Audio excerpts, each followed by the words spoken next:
सत्य समाचार, निष्पक्ष समाचार, समाज बदल्ने हाम्रो अभियान। नमस्कार, यो हो टाइम समाचार। म चाहन्छु सुरु गरौँ जुट शीतल सम्बन्धी समाचारबाट। मध्य प्रदेशको प्राचीन मिथिला क्षेत्रमा आज जुट शीतल पर्व मनाउँदैछ।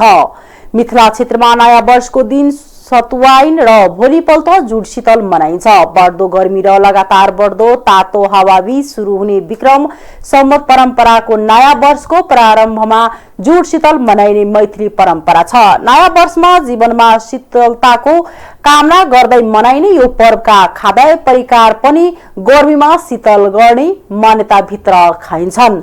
नयाँ वर्षका दिन चना, जौ, मकै, कग्नो, गहुँ, चामल र मुङ सहित 7 थरी खाद्यान्नको सातु र माटोको अंखरामा सखरको शरबत बनाएर कुल देवतालाई चढाएपछि कुल पुरोहित, ब्राह्मण र साधुलाई दान गरिन्छ। बढ्दो गर्मीमा शरीरमा शीतलता दिने चना, मुङ र जौको परिकार यस पर्वमा विशेष मानिन्छन्। यसलाई बोली चालीमा सतुवाइन भनिन्छ। त्यसैगरी दोस्रो दिन आज घर वरिपरिका जेठो व्यक्तिले आफूभन्दा सानालाई शिरमा जल सिंचित गर्दै आरोग्यता, शीतलता र दीर्घ जीवनको आशीर्वाद दिँदै यो पर्व मनाइने चलन छ। नयाँ वर्षले जीवनमा शीतलता प्रदान गर्न सकोस् भन्ने पर्वको मुख्य सन्देश रहेको मिथिला संस्कृति र परम्पराका ज्ञाता बताउँछन्। मध्य प्रदेशको 6वटा जिल्ला कोरोना संक्रमण मुक्त भएको छ। स्वास्थ्य निर्देशनालय मध्य प्रदेशका अनुसार प्रदेशको 2वटा जिल्लामा 8 जना कोरोनाको सक्रिय संक्रमित रहेका छन्।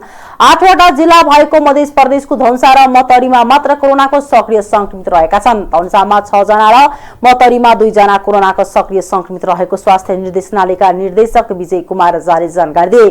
कोरोनाको 3वटै लहरमा मध्य प्रदेशमा 41,417 जनामा कोरोना संक्रमण पुष्टि भएको थियो। त्यस्तै कोरोना संक्रमणबाट 1062 जनाले आफ्नो ज्यान गुमाएका हुन्।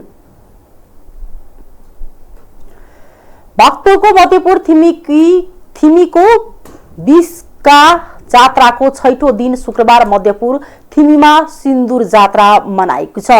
32वटा खट सहितको सिन्दूर जात्रा मनाइने भए पनि केही वर्ष यता खटको संख्यामा कमी हुँदै आएको जनाएको छ। देवता खटमा राखी दिमे बाजाका साथ चिराग बाली यो जात्रा मनाइने परम्परा रहेको छ। जात्रा प्रत्येक चौकबाट र नगर परिक्रमा गर्दै घरको झ्याल, कोसी र छतबाट अबिर छर्ने, फूल बसाएर स्वागत गर्ने प्रचलन छ। जात्रामा कायाबाजा, भुस्याबाजा, धिमे बाजा बजाएर देवताका खटलाई हर्षोल्लासका साथ एक आपसमा सिन्दूर अबिर दलेर नगर परिक्रमा गर्ने परम्परा छ।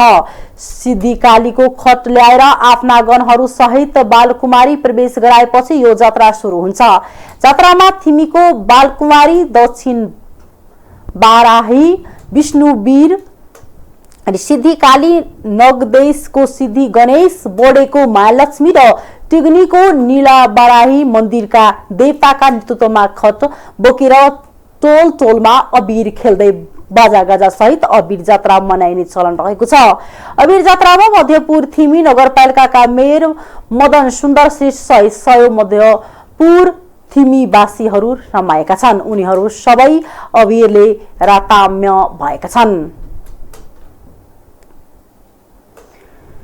नेपाल कम्युनिस्ट पार्टी माओवादी केन्द्रका अध्यक्ष पुष्पकमल दाहाल प्रचण्डले स्थानीय निर्वाचनमा एक बत्ता भएर जानुपर्नेमा जोड दिएका छन्। चुनावी तालमेलका विषयमा ब्रिफिङ गर्दै अध्यक्ष प्रचण्डले माओवादी सबै पार्टीसँग एकताबद्ध भएर चुनावमा केन्द्रित हुनुपर्नेमा जोड दिएका हुन्। बैठकमा पार्टी अध्यक्ष प्रचण्डले एकताबद्ध भई परिणाम देखिने गरी चुनावमा होमी नेता कार्यकर्तालाई निर्देशन समेत दिएका थिए। शुक्रबार बिहान प्रचण्ड निवास खुम्लाटारमा बसेको पार्टी पूर्व स्थायी कमिटिको बैठकमा प्रचण्डले सत्ता गठबन्धनका दलहरूबीच तालमेल नभए एमालेसँग तालमेल नगर्ने बरु एक्लै चुनाव लड्नुपर्ने समेत बताएका छन्। आगामी स्थानीय तहको निर्वाचनमा तालमेल कसरी अघि बढ्ने भन्ने विषयमा नेताहरूलाई अध्यक्ष प्रचण्डले ब्रिफिङ गरेको बैठकमा उपस्थिति एक नेताले बताएका छन्। ती नेताका अनुसार तालमेल गरेर जाँदा हुने झमेलालाई तोड्दै निर्वाचनमा गठबन्धनमा आबद्ध दलका उम्मेदवारलाई जिताउनु पर्ने प्रचण्डको जोड रहेको थियो। सिक्किम नेतृत्वको जनमत पार्टीले आफूसँग भएको सहमति कार्यान्वयन गर्न माग गरेका छ। राउत सहित पार्टीका नेताहरूले शुक्रबार गृहमन्त्री बालकृष्ण खानलाई भेटेर आफूहरूसँग सरकारले गरेका सम्झौता स्थानीय तह निर्वाचन अघि कार्यान्वयन गर्न माग गरेका हुन्।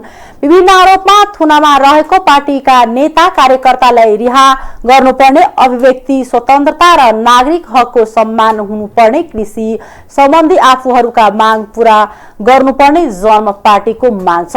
जवाफमा गृहमन्त्री खानले मूलधारको राजनीतिमा आएर निर्वाचनमा जाने तयारी गर्नु स्वागत योग्य भएको बताएका छन्।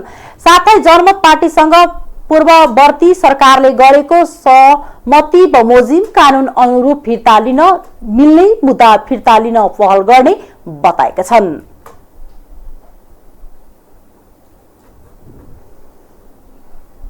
आर्थिक समाचार।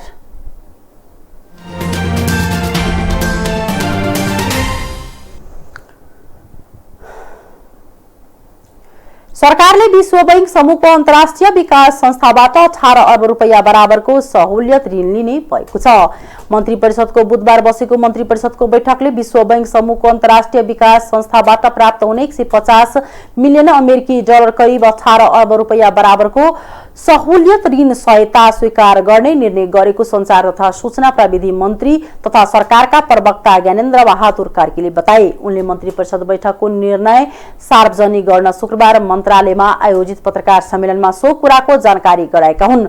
त्यसैगरी मन्त्री परिषद बैठकले संयुक्त राज्य अमेरिकाको अन्तर्राष्ट्रिय विकासका लागि सहयोग निकाय USAIDबाट प्राप्त हुने अमेरिकी डलर 659 मिलियन करिब 79 अर्ब 71 करोड रुपैयाँ अनुदान सहायता रकम पनि स्वीकार गर्ने निर्णय गरेको उनले बताए। त्यसैगरी मन्त्री परिषदले फुचकोच कर्णाली अर्ध जलसायुक्त जलविद्युत आयोजनाको लागि कालीकोट जिल्लाको सान्नी त्रिवेणी गाउँपालिकाको करिब 280 रोप्नी जग्गा प्राप्ति गर्न स्वीकृति दिने निर्णय गरेको छ। सशस्त्र प्रहरी बल नेपालको सशस्त्र प्रहरी महानिरीक्षक पदमा सशस्त्र प्रहरी अतिरिक्त महानिरीक्षक पुष्पराम केसीलाई बदुवा नियुक्त गर्ने, मायादेवी गाउँपालिकालाई आधारभूत अस्पताल गाउँपालिकाको प्रशासकीय भवन लगायत कार्यका लागि सार्वजनिक जग्गा प्रयोग गर्न स्वीकृति दिने र कर्जनहा नगरपालिका सिरालाई प्रशासकीय भवन निर्माण गरी प्रयोग गर्नका लागि सार्वजनिक जग्गा प्रयोग गर्न स्वीकृति दिने निर्णय भएको पनि प्रवक्ता कार्कीले बताए। त्यस्तै राष्ट्रिय आवास कम्पनी लिमिटेडको अध्यक्ष राम आधार कपारको राजीनामा स्वीकृति गर्ने पनि मन्त्री परिषद बैठकको निर्णय रहेको छ। अन्तर्राष्ट्रिय समाचार।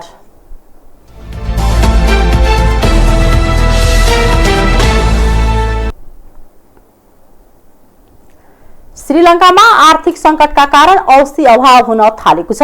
बिरामीका लागि अत्यावश्यक कतिपय औषधिको अभाव हुन थालेको त्यहाँको स्वास्थ्य मन्त्रालय जनाएको छ। श्रीलङ्काका स्वास्थ्य अधिकारीले तत्काल औषधि र स्वास्थ्य उपकरणको व्यवस्थापनमा जुट्न सरकारलाई आग्रह गरेको समाचार संस्था AFP-ले जनाएको छ। छिमेकी तथा सहयोगी देशसँग सहयोग माग गर्न पनि उनीहरूको सुझाव छ। दक्षिण एसियाली देश श्रीलङ्कामा आर्थिक संकटका कारण औषधि सहित अरू अत्यावश्यक वस्तु तथा सेवाको पनि अभाव छ। मूल्यवृद्धि अत्यधिक भएको छ। अभाव र मूल्यवृद्धिको विरोधमा नागरिकले आन्दोलन गरिरहेका छन्। सरकारले समस्या समाधान गर्न ठोस कदम चाल्न नसकेको भन्दै आलोचना हुँदै आएको छ। प्रधानमन्त्री महिन्दा राजापाक्सेले प्रदर्शनकारीलाई वार्तामा आउन यसअघि आग्रह गर्नुभएको थियो, तर वार्ता हुन सकेको छैन। मंगलबार मात्रै श्रीलङ्काले विदेशी ऋण भुक्तानीमा अस्थायी रोक लगाएको छ। ऋण तिर्नका लागि प्रयोग हुने विदेशी मुद्राले केही समयका लागि औषधि, इन्धन, खाद्यान्न लगायतका वस्तु खरिद गर्न सक्ने गभर्नर पी नन्दलाल वीरासिंघेले बताउनु भएको छ। रुसले बिहिबार स्विडेन र फिनल्यान्डलाई नेटोमा सामेल नहुने चेतावनी दिएको छ। साथै रुसले आफ्नो पश्चिमी भागमा सेना थप्ने पनि बताएको छ। रुसको सुरक्षा परिषदका उपाध्यक्ष दिमित्री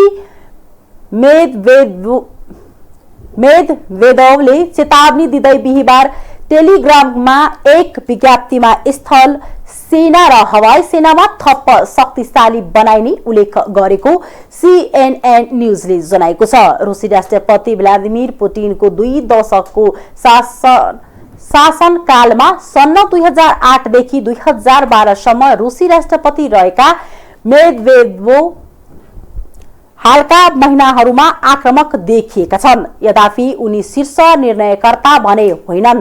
यसबाहेक सन् 2018 को अमेरिकी वैज्ञानिकहरूको प्रतिवेदनले के निष्कर्ष निकालेको छ भने रुसले पोल्यान्ड र बाल्टिक राज्यहरू बीचको रुसी क्षेत्रको एक एक्सक्लेव कलानिग्रादमा परमाणु हतियार भण्डारण बङ्करलाई महत्वपूर्ण रूपमा आधुनिकीकरण गरेको हुन सक्छ। बिहीबार युक्रेनमा रुसी आक्रमण भएको 50 दिन पूरा भएको छ। रुसको रणनीतिक महत्वको युद्धपोत मोस्को ब्ल्याक समुद्रमा डुबेको छ। बुधबारको विस्फोटमा क्षतिग्रस्त भएको मोस्को ब्ल्याक समुद्रमा डुबेको रुसी रक्षा मन्त्रालयले जनाएको छ। मन्त्रालयका अनुसार प्रमुख लडाकु युद्धपोत बुधबार क्षतिग्रस्त भएपछि तानेर बन्दरगाहतर्फ लैजाँदै गर्दा समुद्री लहर चलेपछि डुबेको हो। चालक दलका 510 सदस्य रहेको यो क्रुज रुसी सैन्य शक्तिको निकै महत्वपूर्ण पाटो थियो। युक्रेन विरुद्धको आक्रमणमा समुद्री मार्गको नेतृत्वही युद्धपोतले गरेको थियो। युक्रेनले आफ्नो मिसाइलले यो युद्धपोतमा आक्रमण गरेको दाबी गरेको छ, तर रुसले भने युक्रेनी आक्रमणबारे केही बोलेको छैन। रुसले आगलगीपछि क्षतिग्रस्त भएको मात्र बताएको छ। आगलगीपछि युद्धपोतमा रहेका गोला बारुदमा विस्फोट भएको रुसी अधिकारीको भनाइ छ। विस्फोट लाग्दै चालक दलका सबै सदस्यलाई बाहिर निकालेको रुसले जनाएको छ। संयुक्त राष्ट्र संघका महासचिव एन्टोनियो गुटेरेसले रुस र युक्रेन युद्धका कारण संसारमा उत्पन्न भएका विभिन्न असरहरू घटाउने क्रममा लाग्न आग्रह गर्नुभएको छ। महासचिव गुटेरेसले अहिले विश्वमा रुस र युक्रेनको युद्धका कारण विभिन्न क्षेत्रमा असर परिरहेको भन्दै त्यसलाई कम गर्ने पक्षमा विश्वका नागरिक लाग्नुपर्ने अवस्था रहेको बताउनु भएको समाचार संस्था सिन्वाले जनाएको छ। उहाँले अहिले यी दुई देशको युद्धका कारण खास गरी खाद्यान्न इन्धन तथा वित्त प्रणालीमा पनि असर परिरहेको बताउनु भएको छ। दुई देशको युद्धका कारण संसारका विभिन्न देश र विशेष गरी विकासशील देशहरूमा यस्तो असर परिरहेको छ। कतिपय ठाउँमा यसको प्रत्यक्ष असर परेको र अन्य कतिपय ठाउँमा यस युद्धको असर भनेर समस्या सिर्जना गरिएको पनि उहाँले बताउनु भएको छ। खेलकुद समाचार।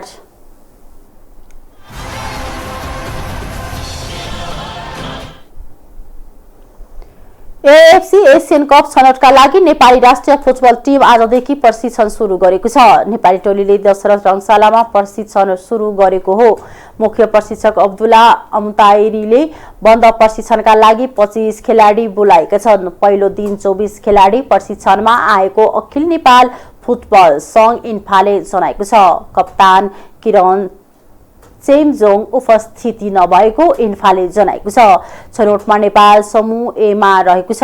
नेपाल रहेको समूहमा कुवेत, इन्डोनेसिया र जोर्डन रहेका छन्। नेपालको समूहको छनौट खेलहरू कुवेतमा आयोजना हुनेछ। हरेक समूहका शीर्ष टोली र 5 समूहको उत्कृष्ट दोस्रो टोली चीनमा आयोजना हुने एशियन कप 2023 मा छनौट हुनेछन्। छनौट खेलहरू जुन 8 देखि 14 सम्म हुनेछ। हस्, अहिलेको लागि टाइम समाचार यति नै। हेर्दै गर्नुहोला टाइम्स टेलिभिजन। नमस्कार।